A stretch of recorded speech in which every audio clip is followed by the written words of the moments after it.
बाई आपण आता गावी वगैरे आम्ही जातो तर नदीवर भांडी असतात, व्हेरी गुड. तिथेच जनावरांना आंघोळ घालतात आणि तिथेच आमची मावशी वगैरे आत्या वगैरे तिथेच पाणी भरायला एका बाजूला जात असतात, तेच पाणी भरून घरी घेऊन येतात. बरोबर बरोबर. मग काय झालं? मग भांडी तिथे घालते, पाणी आहे तिथे घातलं, काय झालं? पाणी खराब झालं ना बाई, मग तेच मग पाणी खराब झालं म्हणजे काय झालं?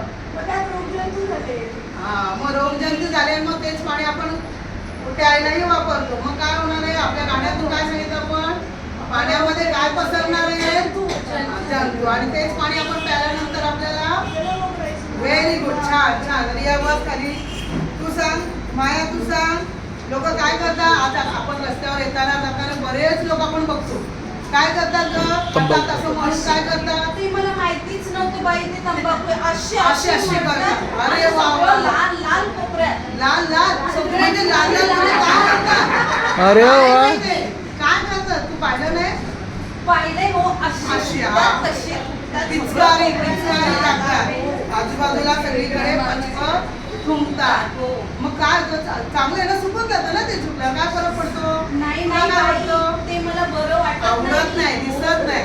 सगळ्या ठिकाणी कसं थुंकायचं बाई? बरोबर आहे. चुकीचं आहे. तुला ते आवडत नाही, दिसत नाही, चुकून जात, परंतु त्याच्या मागे काय कारण आहे? तर हे पचापच सुटल्यामुळे त्यांच्या तोंडातली जे जंतू असतात, एकमेकाच्या तोंडातले जंतू हवेत पसरतात आणि हवेत पसरल्यामुळे ते इतर लोकांच्या मध्ये शरीरामध्ये प्रवेश करू शकतात हवेतून. त्यामुळे आपल्यालाही त्याचा त्रास होऊ शकतो. बस काही छाया, तू सांग.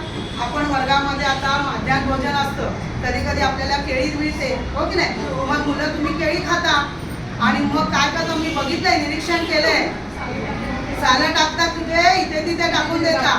बरं, मग इथे तिथे टाकल्यानंतर तुम्ही धावत पळत आल्यानंतर काय होणार? परिसर स्वच्छ राहणार. पण काय होणार? तुम्ही धावत